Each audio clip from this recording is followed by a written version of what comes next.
Stephan Mitchell woke up at dawn, but this time it wasn't from nightmares. He had woken up on his own. The first light seeping through the window of his cabin had hit his face and opened his eyes. It had been 7 weeks in Monterey. 50 days. Every day he set sail with the second chance, and every night he wrote about his day in his journal, just as Giuseppe had taught him. Slowly but surely he was healing, but healing wasn't just about the pain subsiding. It was more than that. It was about something inside him blossoming again. Hope, love, the will to live. That morning, he felt something different. He couldn't quite put his finger on it. But there was a change in the air. It was as if the world was trying to tell him something. He got up, washed his face, made his coffee. When he went outside, the air was cold. It was late September, and the mornings in Monterey were starting to turn chilly. But the cold was invigorating. Stephan breathed in the cold air, exhaled. When he got to the pier, he thought he would find Giuseppe waiting for him. But the old fisherman, unusually, was not there. Instead, he had left a small note on the deck of the second chance. "Stephan, I'm helping Martha today. Go out alone. And today, don't go to your usual spot. Go 12 miles northeast. There's something there. I don't know what it is, but the sea will show you. Trust. Giuseppe."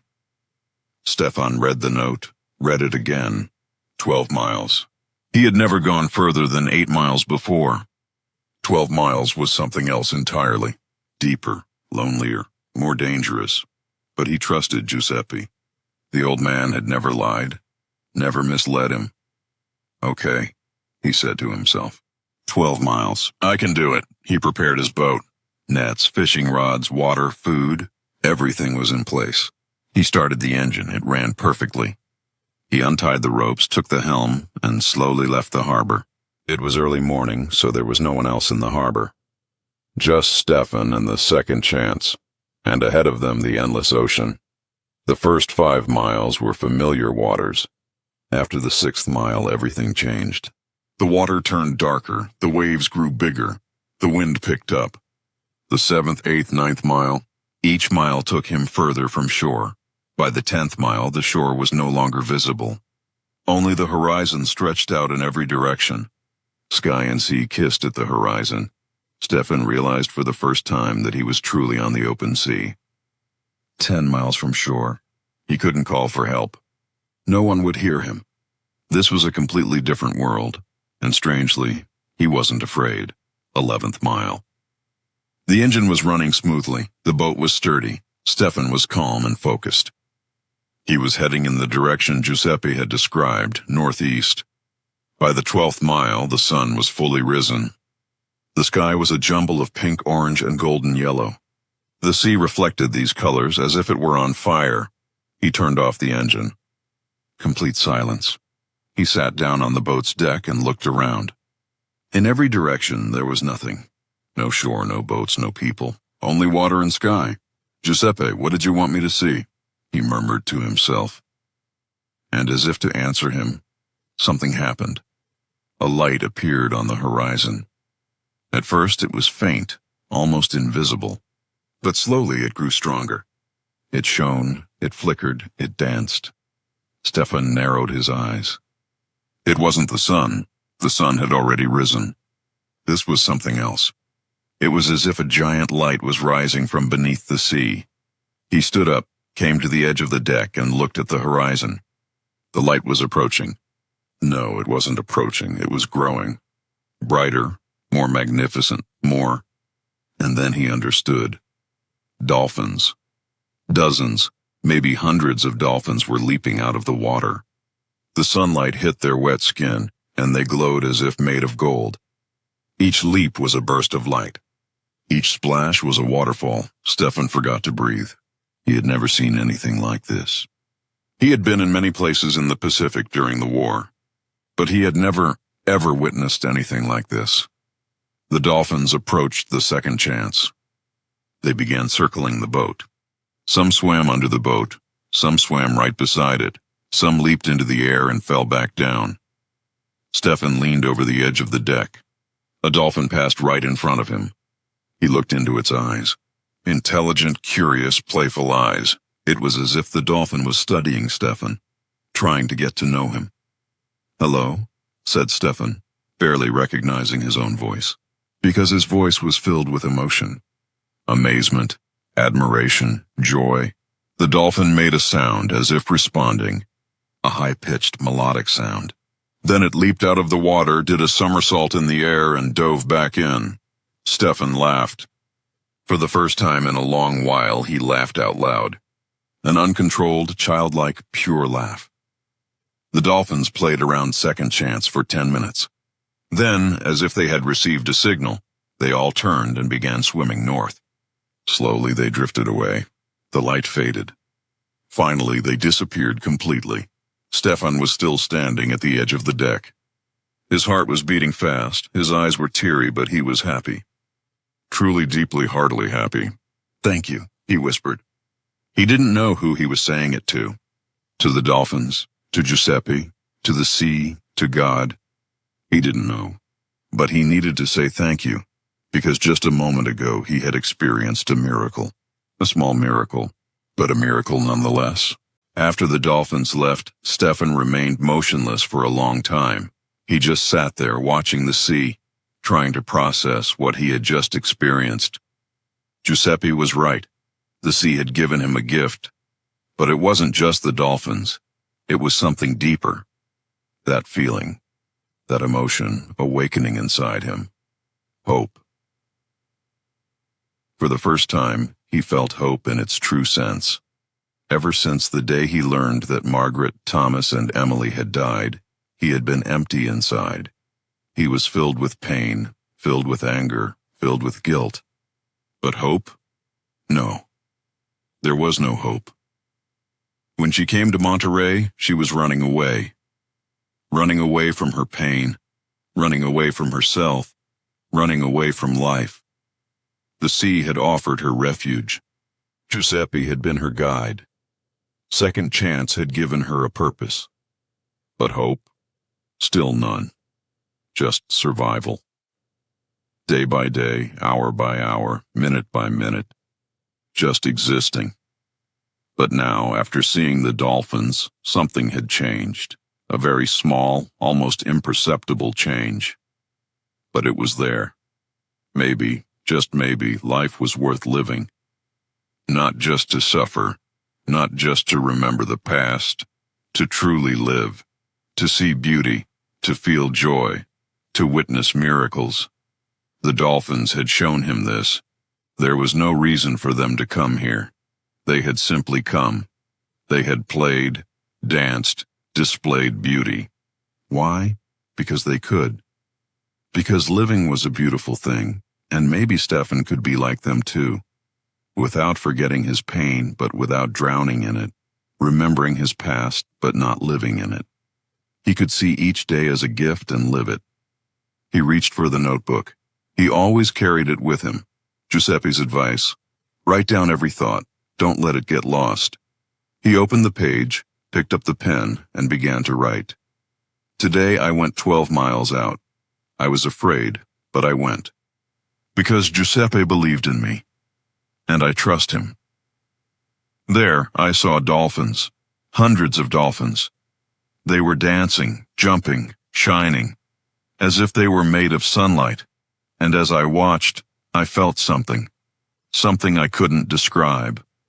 But then I understood. Hope. For the first time in a long time I felt hope.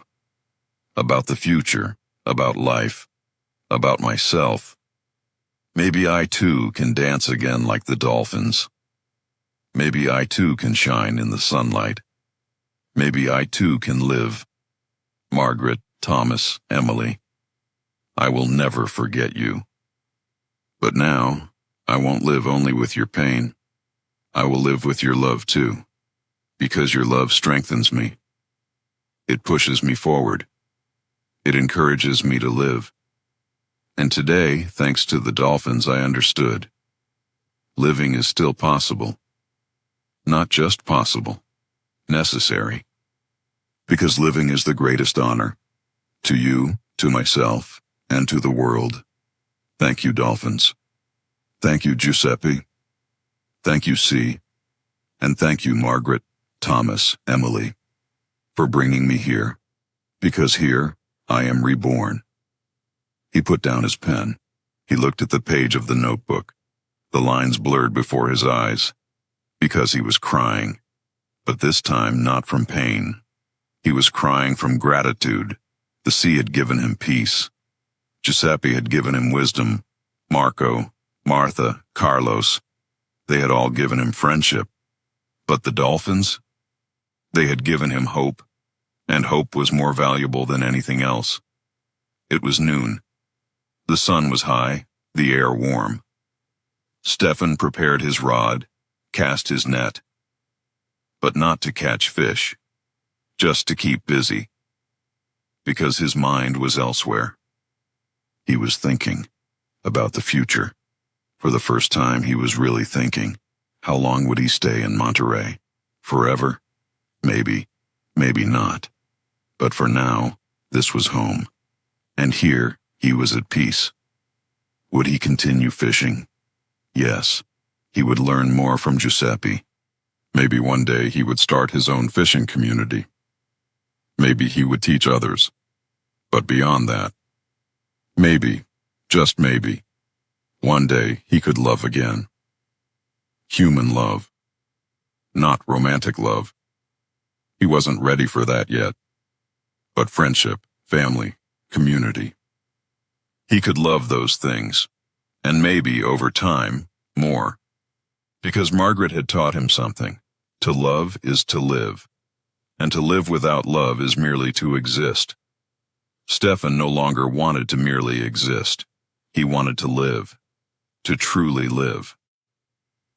In the afternoon, he caught 4 fish. They were small, but fresh. He would take them to Martha, as a gift. On the way back, the wind picked up. The waves grew. The second chance rocked. But Stephan remained calm. He was no longer afraid of the sea. The sea was not an enemy. It was home. From the 12th mile to the 11th, the 10th, the 9th. Each mile brought him closer to shore. But Stephan was in no hurry. He was enjoying the journey, because the journey was more important than the destination. Giuseppe had taught him that. When he reached the 8th mile, he saw something. Far away, on the water, a boat, a familiar boat. Queen of the Sea, Marco's boat. Marco waved at him. Stephan waved back. The boats drew closer to each other. Marco came alongside the second chance. "Stephan," he shouted, with his usual energy. "How did it go? Giuseppe said he sent you far out." "It went well," Stephan shouted back. "Very well. Did you catch any fish?" "4, but I saw something more important." "What?" "Dolphins. Hundreds of dolphins." Marco's eyes lit up. "Ah, lucky man. Seeing dolphins is great luck. The old fisherman's legend says, a man who sees dolphins finds happiness." "Maybe they're right," said Stephan, smiling.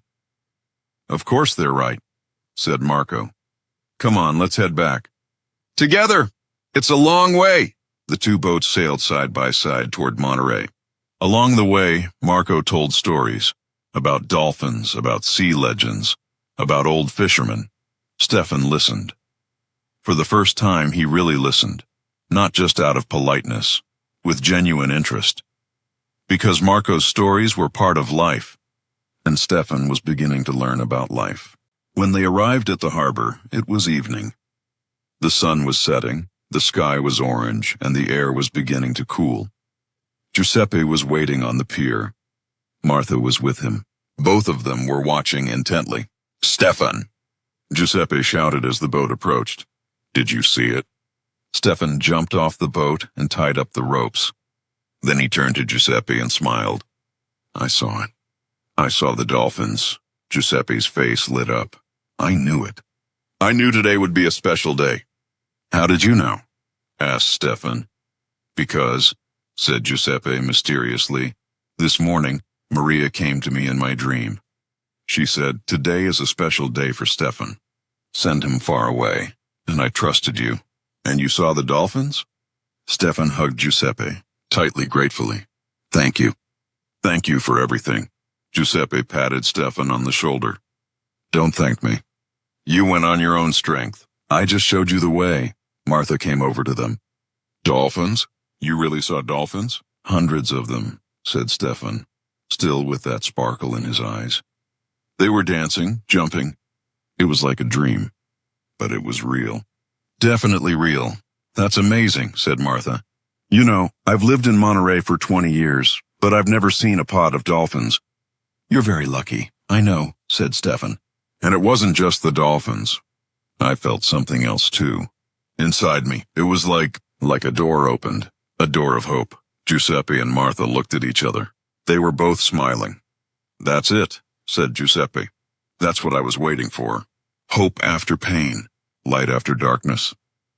But hope is scary, said Stephan honestly, because to hope is to risk losing again.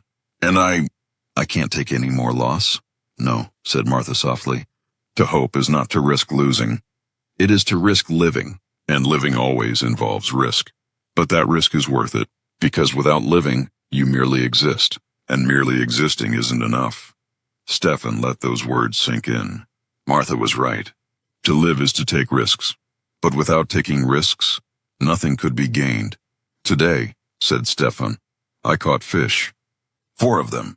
Martha, I want to share them with you. That's very kind of you, said Martha. But this time, I want to give you something. She took a small box out of her pocket. A wooden handmade box. She handed it to Stephan. What's this? Asked Stephan. Open it, see? Said Martha. Stephan opened the box. Inside was a small compass. An old rusty compass, but it still worked. This, said Martha, was my husband's compass. He used it in World War I. It brought him luck. He came back from the war. But then years later he died of illness, and the compass stayed with me. Martha, I can't take this, said Stephan. It's too precious to you. Yes, it is, said Martha. But now it should be yours, because you are starting a new journey, a journey of hope. And this compass will show you the right way. Stephan looked at the compass. The needle pointed north. Steady, determined, never wavering. Thank you, he said, his voice choked. I'll always carry this with me. Know this, said Martha. It's not just a compass. It's a reminder. Whenever you feel lost, whenever you feel confused, look at this compass. And remember, there is always a way. There is always a direction. You just have to look for it. That evening, the 3 of them went to Martha's coffee shop together. Marco, Carlos, Antonio, Samuel, Daniel. They were all there. And Stephan told them about the dolphins, the light, the feelings. He told them everything. Everyone listened. Some were amazed. Some smiled. Some shared their own stories. Carlos said, I saw a dolphin once too. 20 years ago, 5 miles offshore, a single dolphin. It swam beside my boat for half an hour. Then it left. But that half hour was the most beautiful half hour of my life. Antonio said, dolphins are the angels of the sea. In Italy, the old people considered dolphins sacred because dolphins guided those who were lost. Samuel said, like jazz music, free, spontaneous, joyful. They live only for the moment. Daniel said, after the war I saw dolphins too, in San Diego. And that day, for the first time, I could forget the war. Just for a moment. But that moment was precious. Giuseppe listened quietly. Then he spoke. The dolphins weren't a coincidence. The sea sent Stephan a message. It said, you're ready. You can leave the pain behind and enter the light. And Stephan received that message. I'm proud of him for that. Stephan looked at the people around him. 7 weeks ago, these people were strangers, but now they were family. Not family by blood, but family by heart. I, said Stephan, standing up, want to tell you something. 7 weeks ago, I came here. I was a broken, lost, hopeless man. My family was dead, my spirit was shattered, there was no future. He paused, looked around. Everyone was listening intently. But here, he continued, I found something. Actually, I found many things. I found the sea. I found peace. I found you. And today I found the most important thing. Hope. His voice trembled. Hope is a terrible thing, because hope means risk. Hope means the possibility of suffering again, but hope also means life. Real life. And I, he said, raising his voice, no longer want just to exist. I want to live. I want to live with you, in this town, in this community, in this family. Margaret, Thomas, Emily, I will never forget them. They will always be with me. But now, I will live with their love, not their pain. And I promise you, every day, I will live a little more. I will love a little more. I will hope a little more. Because that is what they would want. And that is what I must do. There was silence. Then Martha clapped. The others joined in. The applause echoed through the cafe. Giuseppe stood up, raised his glass. To Stephan, he said. To the man reborn. To the man who journeyed from pain to hope. To the man who inspires us all. To Stephan. They all shouted together. They drank. They laughed. And Stephan at that moment truly felt he belonged. Not just in a group, but in a family. It lasted until late at night. Stories were told, songs were sung, laughter rang out. Stephan lived every minute of it. He didn't just exist, he lived. Martha pulled out an old gramophone. Carlos started dancing. Antonio sang opera, with a terrible voice but from the heart. Marco played air ping pong. There was no real table, but he didn't care. And Stephan? He joined in too. He danced, sang, laughed. For the first time in a long while, he felt like a child. Free, carefree, happy. When midnight came, the gathering dispersed. Everyone returned to their own homes. Giuseppe and Stephan walked together to the pier. Today, said Giuseppe, was a big day for you. Yes, said Stephan, perhaps the most important day, because you found hope. Yes, but I'm also afraid, Giuseppe. What if this hope is wrong? What if I suffer again in the future? What if I lose?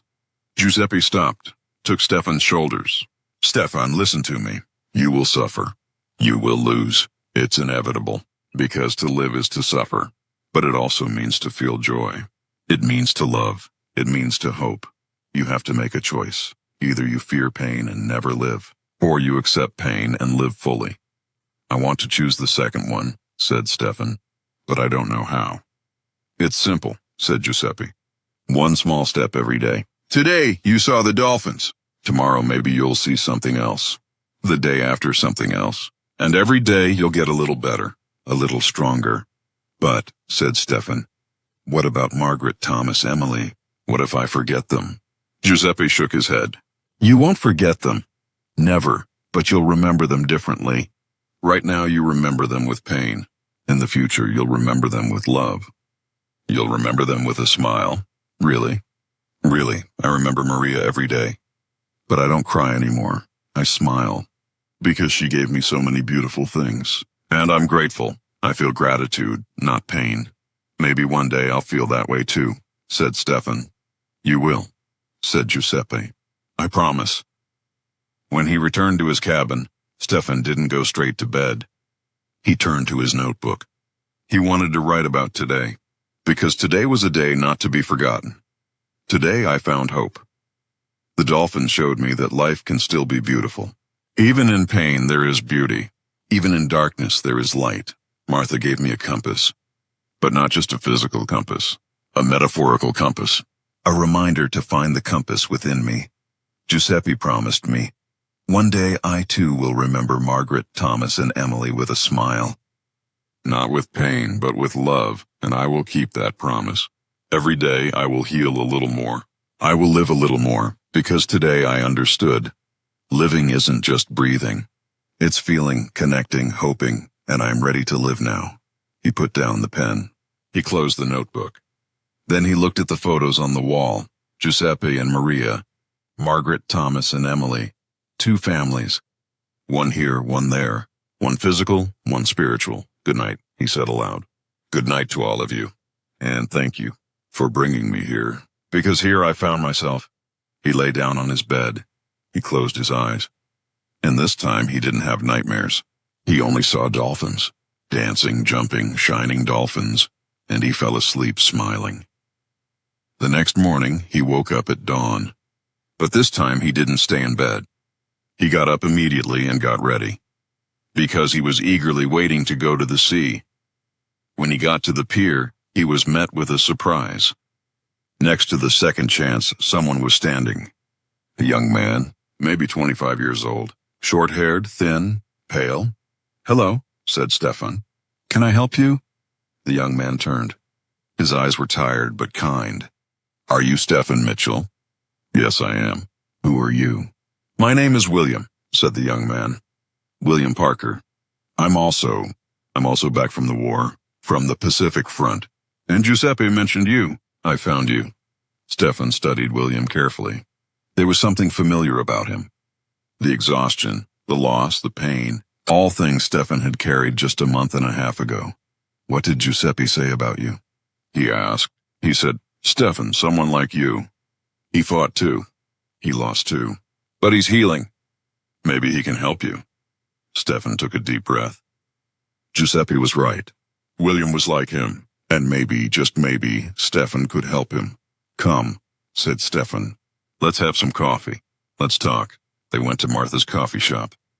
It was early in the morning, so the coffee shop was empty. Only Martha was there, behind the counter. "Good morning, Stephan," Martha said cheerfully. "And I see a new face." "This is William," said Stephan. "He's back from the war, too, and he wants to talk." Martha understood. "Of course.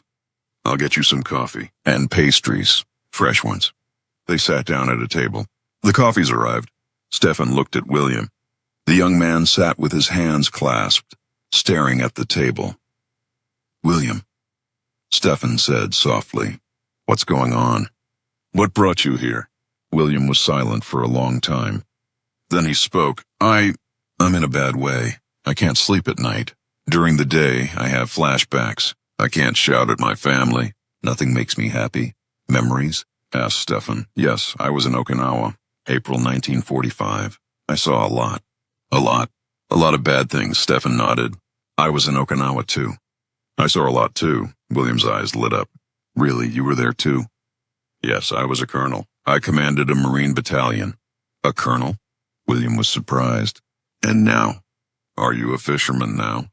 "Yes," said Stephan. "Because after the war I lost everything. My family, my identity, my purpose, and I came here to start over. And did it work?" Stephan thought. "Did it work?" "Yes, completely." "No, but I'm healing. A little bit more every day." "How?" William asked hopelessly. "How are you healing?" "I've tried. I've seen doctors. I've taken medicine. But nothing works." "Because," said Stephan, "healing isn't just medicine. It's more than that. It's accepting yourself, accepting your pain, and slowly learning to live again." "But how?" William's voice cracked. "How can I live? My friends are dead. They're there, I'm here. It's not fair." "No, it's not fair," said Stephan. "It never will be. But you're here. You're still breathing. And that's a gift. A difficult gift. But a gift nonetheless. A gift?" William looked at him angrily. "This damn thing is no gift." Stephan understood William's anger, because a month ago he had felt the same anger himself. "William," he said calmly, "I want to show you something." He took the compass Martha had given him out of his pocket. He placed it on the table. "This is a compass, old rusty, but it works. Martha gave it to me. She said, whenever you get lost, look at this compass. There is always a way." William looked at the compass. "But I don't know the way. I don't know where to go." "Then," said Stephan, "the first step is to stand here, not to run away, and then take small steps. Every day one small step." "What kind of steps?" "Simple things. Get up in the morning. Wash your face. Drink coffee. Watch the sea. That's it. That's it." William didn't believe it. "That simple?" "Yes," said Stephan. "At first it's that simple. Then, over time, more comes. But now, just small steps." William sipped his coffee. He thought, "Well, will you help me?" Stephan smiled. "Of course. Giuseppe helped me. Now, I'll help you. And maybe one day you'll help someone else. That's how it works." William's eyes filled with tears. "Thank you. Really, thank you so much." Come, said Stephan. Today I'll take you out to sea. I'll show you the second chance, and maybe you'll find your own second chance too. That morning, Stephan and William set sail together on the second chance. Giuseppe stood on the pier waving. There was pride in his eyes. For the first 5 miles, William was silent. He just sat there watching the sea.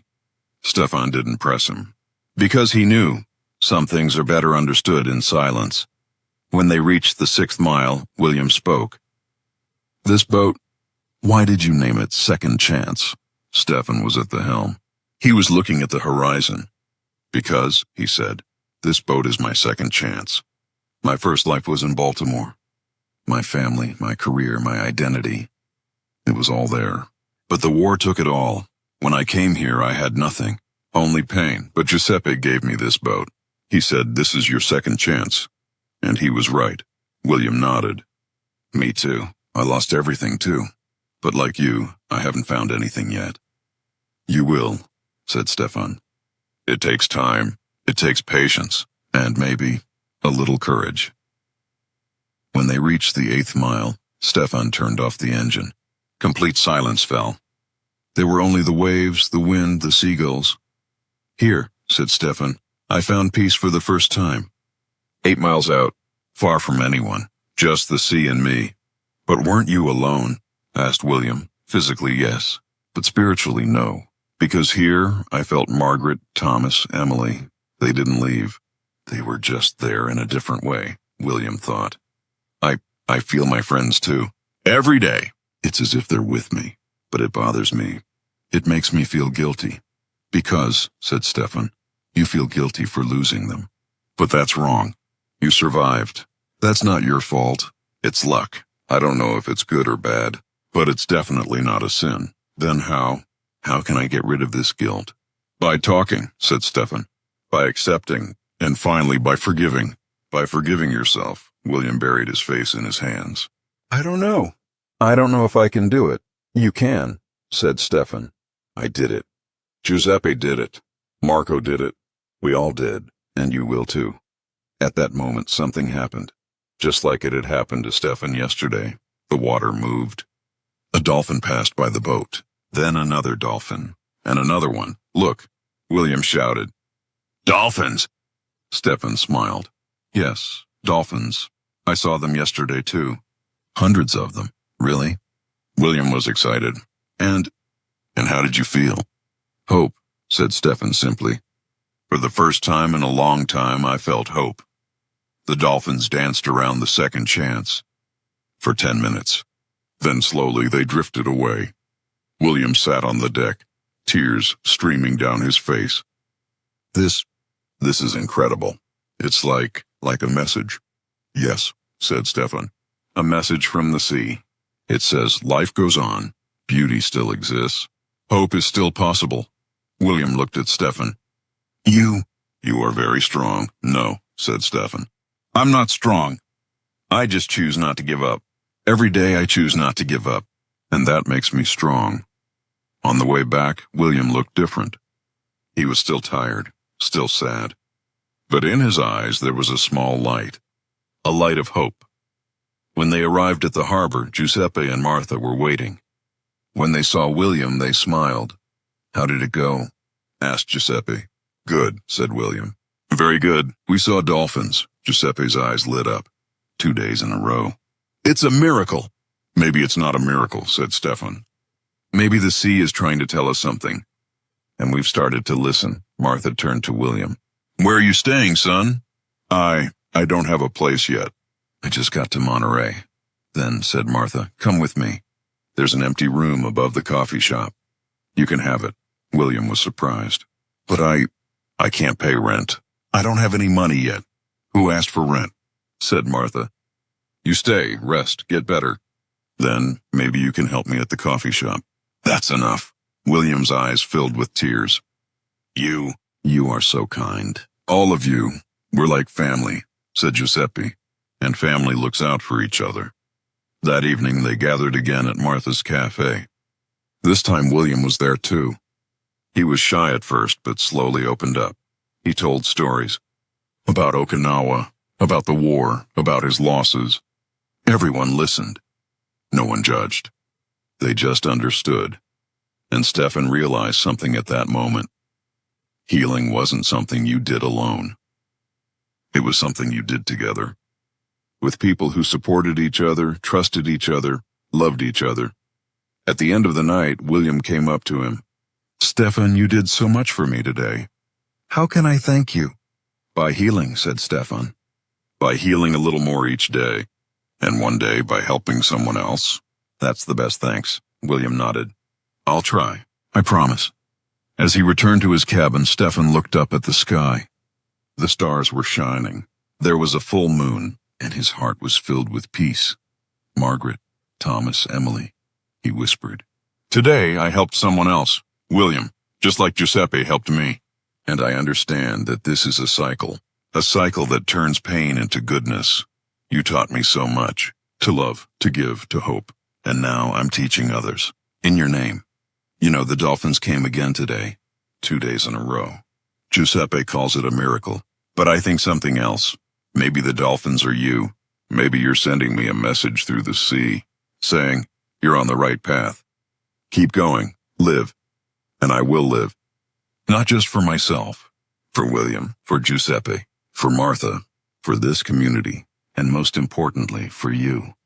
Because your love brought me here, and your love is carrying me forward. Thank you. Thank you for everything." He entered his cabin. He turned to the notebook one last time. He wanted to write about today. Today I helped someone else. William. He's a war veteran like me. He's suffering too. He's experiencing loss too. But by helping him, I helped myself. Because I understood, healing isn't one way. It's two-way. When you help someone else, you're actually helping yourself. Giuseppe taught me this. I'm teaching it to William. William will teach it to someone else one day, and so the wave of kindness spreads. To those in pain, those experiencing loss, those without hope. Today, the Dolphins came again. 2 days in a row. A coincidence? Maybe, but I no longer believe in coincidence. I believe the universe is sending us a message. It says, you are on the right path. Keep going, and I will keep going. Yesterday I saw a light on the horizon, a light of hope. Today, that light is brighter. Tomorrow it may be even brighter, because light conquers darkness, always, definitely, and I am no longer in the darkness. I am in the light, maybe not in full sunlight, maybe in the shade, but still in the light, and that's enough. For now, that's enough. Margaret, Thomas, Emily, I love you. I will always love you, but no longer with pain. I love you with hope, and that is your greatest gift, the most precious legacy you left me, hope. Pure, powerful, endless hope. Thank you. He put down the pen. He closed the notebook. He took out the compass Martha had given him and held it in his hand. The needle pointed north. Steady, determined, never wavering. North, she murmured. New beginnings, new paths, new hopes. She pressed the compass to her chest. I will always carry you with me. As a reminder, whenever I lose my way, I will look to you, and I will find the path. He went to the window. He looked outside. The sea was silver in the moonlight. The waves beat rhythmically against the shore. The second chance swayed gently at the dock, and Stephan felt something inside. Something familiar yet new. Something he had forgotten for a long time. Happiness. Not complete. Not perfect. But real, and that was enough. He lay down on his bed. He closed his eyes. And as he drifted off to sleep, one last thought came to him. Tomorrow is a new day. A new chance. A new hope. And I am ready. Finally, I am truly ready. Stephan Mitchell's journey did not end here.